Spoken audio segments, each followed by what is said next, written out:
whispers in the wind. These voices were guiding him in the right direction. When he reached the top of Mount Moroa, it was midnight, and the moon was beginning to peep out from behind the clouds. Kunto called the spirit of the mountain and told him what had happened. The spirit of the mountain, sensing Kunto's courage and devotion to his village, gave him a special power. Kunto's eyes lit up and his hands were filled with a light that could heal anything he touched. Meanwhile, Darren took the flower and started to walk away from the village. However, as soon as he was outside the village, Kunto intercepted him. Darren stopped in surprise and saw the light in the young boy's hand. Kunto spoke in a calm voice. "This flower belongs to our village. It will not go with you." Darren hesitated at Kunto's strong stance, but then tried to take the flower and run away. However, when Kunto's hand touched the flower, there was a burst of light and the flower returned to its original place in the center of the village. Before Darren could recover from the shock, he found himself outside the village. The next morning, the villagers gathered around the flower. Bai looked at Kunto with pride and declared him a hero. Darren returned to the village and asked for forgiveness. The village people forgave him, advising him to learn from this mystical experience. Darren's humility and apology marked the beginning of a new era in Chitimba village.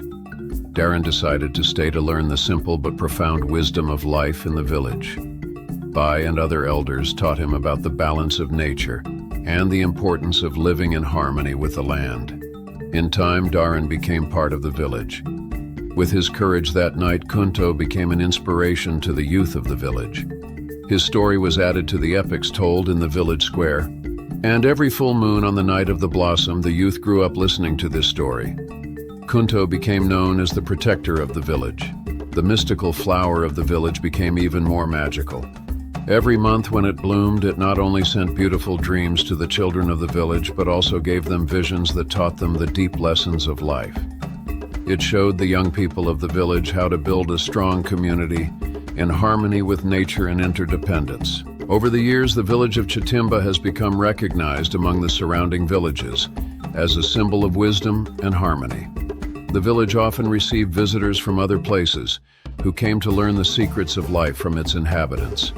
This small village, hidden at the foot of Mount Moroa, became the spiritual center of a vast region.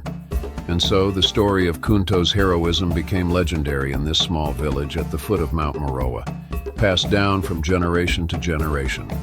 The mystical power of the flower and the unity of the village became a source of hope and inspiration for everyone. Because the people of Chitimba had shown everyone that unity and courage could overcome any obstacle, even in the darkest times. Thus, the mystical story of the village of Chitimba comes to an end, but the lessons they taught and the light they spread live on beyond time.